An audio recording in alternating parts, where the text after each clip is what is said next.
गीता ज्ञान शलाका YouTube channel में आप सभी का मैं गीता प्रिय शलाका गांधी स्वागत करती हूँ।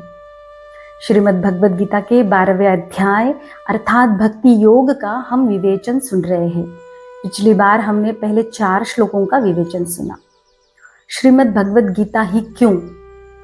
जैसे हम कोई मशीन खरीद कर लाते हैं, वॉशिंग मशीन हो, माइक्रोवेव या फिर फ्रिज हो, उसके साथ एक मैनुअल बुक आती है, एक नियमावली, क्या करना है क्या नहीं करना। वैसे भगवान श्री कृष्ण ने अपने परम भक्त अर्जुन को निमित्त मात्र बनाकर हम सबके लिए एक उपहार भेंट दिया है। हम सबके जीव मात्र के लिए एक मैनुअल बुक तैयार की है, उसका नाम है श्रीमद् भगवद गीता।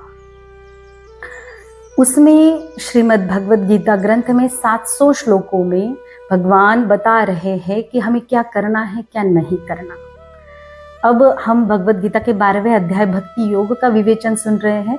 उसमें भक्ति कैसे करनी है, भक्तों के लक्षण क्या है, एक भगवान का प्यारा सच्चा भक्त कैसे हम हो सकते हैं, उसका डिटेल वर्णन है इसमें। 5वां श्लोक आज शुरुआत कर रहे हैं। क्लेशोऽधिकतरस्तेषाम् अव्यक्तासक्तचेतसाम् अव्यक्ता हि गतिर्दुःखं देहवद्भिरवाप्यते। इसका हिंदी सरल अर्थ 4 लाइन में। निराकार में मन लगाते हैं जो, साधन में उनको बहुत कष्ट हो, जब तक बना रहता दे अभिमान, अव्यक्त में जमता मुश्किल ही ध्यान। भगवान कह रहे अर्जुन को और हम सबको ही कह रहे हैं कि सगुण साकार भगवान की भक्ति करना आसान है, निर्गुण निराकार रूप में जो भगवान है उनकी भक्ति करना बहुत कठिन है। मैंने बताया था पिछली बार, सगुण साकार भगवान कभी श्याम बनकर आते, कभी राम बनकर आते हैं। निर्गुण निराकार सबके हृदय में अव्यक्त है, प्रकट नहीं, अप्रकट है।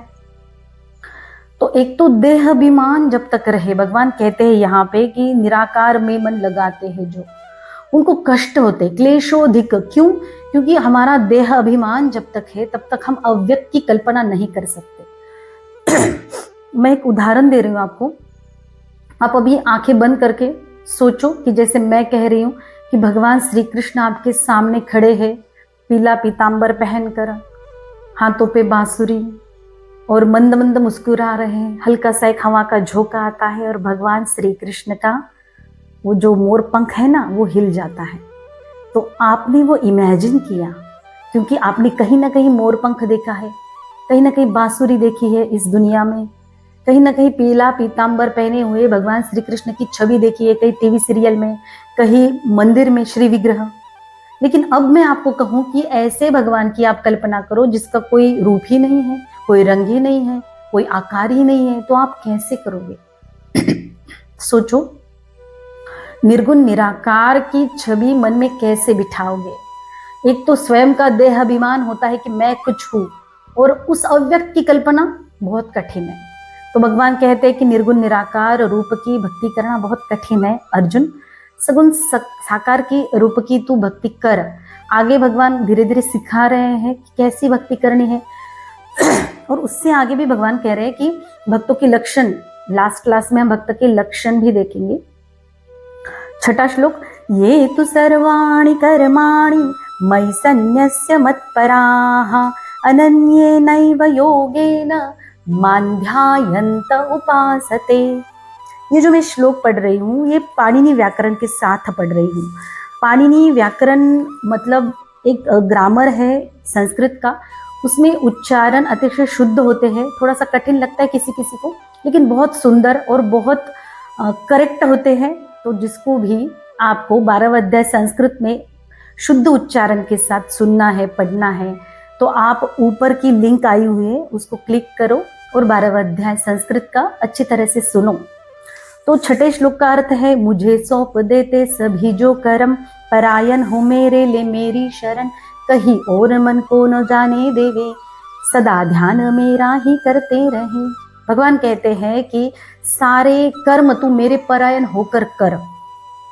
भगवान धीरे धीरे सिखा रहे सगुण साकार रूप की भक्ति कैसे करना है।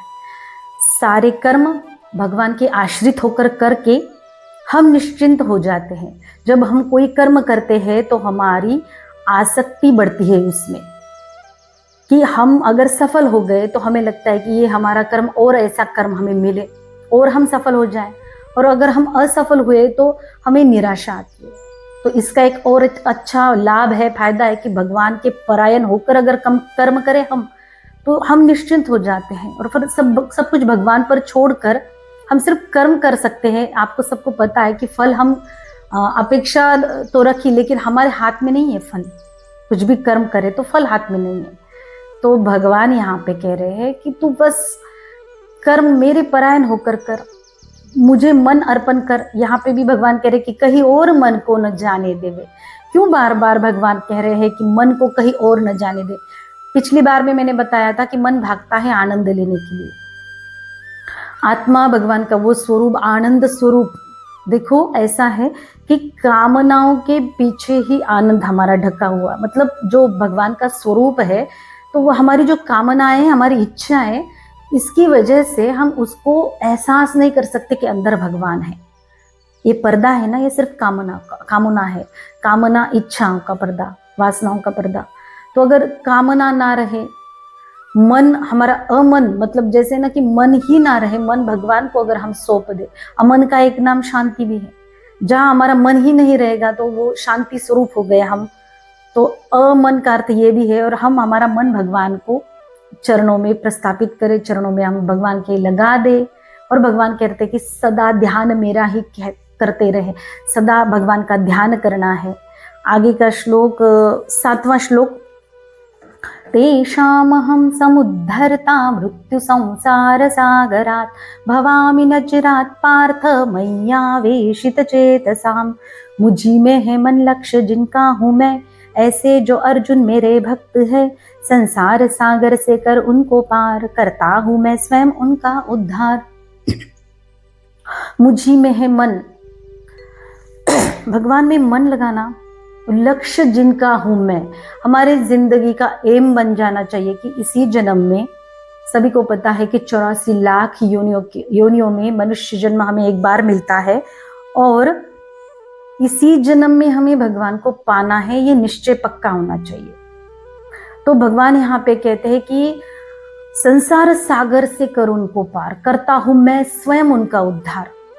इस संसार सागर बोला है, कोई भव सागर बोलता है। यहाँ पे मीराबाई की याद आ रही है। संत मीराबाई कहती है कि भवसागर अब सूख गयो रे, भवसागर अब सूख गयो रे, चाह नहीं मोहे तरनन की। क्यों चाह नहीं तरनन की? क्योंकि अब आस लगी मोहे हरि चरणन की। जब भक्त में इतना कॉन्फिडेंस आ जाता है कि ये भवसागर तो सूख गया है मेरे लिए, और अब मुझे हरि चरणन की आस है। जब भक्त में इतना कॉन्फिडेंस, आत्मविश्वास आ जाता है कि मेरा ये लास्ट जन्म है, भवसागर सूखना मतलब मेरा जन्म नहीं और मरण नहीं। आदि शंकराचार्य कहते हैं ना कि पुनरपि जननम पुनरपि मरणम पुनरपि जननी जठरे शयनम, बार बार आना, बार बार जाना। अब मर गए तो फिर से जिंदा होना, फिर से जन्म लेना पड़ेगा, और फिर से मर गए, ये बार बार आवागमन चलता रहेगा। भज गोविंदम गोविंदम भज मूढ़ मते। आदि शंकराचार्य भी कहते हैं कि गोविंद की भक्ति कर मूढ़ मते, मूर्ख मति, मति मतलब बुद्धि को मूर्ख बोल रहे हैं, क्योंकि बुद्धि मान नहीं रहे। आगे के श्लोक में है, बुद्धि के बारे में भी भगवान कह रहे हैं, मय्येव मन आधत्स्व मयि बुद्धि निवेशय, निवसिष्यसि मय्येव अत ऊर्ध्वन्न संशयः।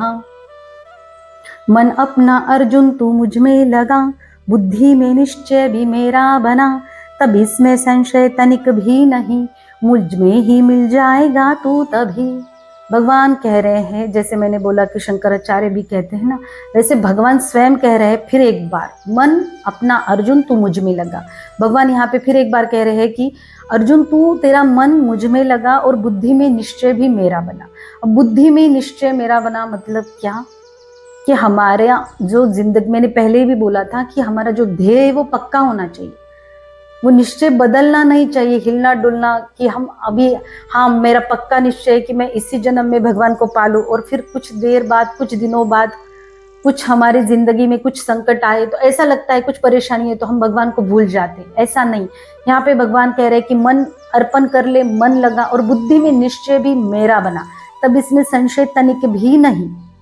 भगवान कह रहे हैं अपने भक्त को कि इसमें संशय तनिक भी मत मान, तू मुझ में ही मिल जाएगा। तो ये 4 श्लोक आज हमने इसका विवेचन सुना।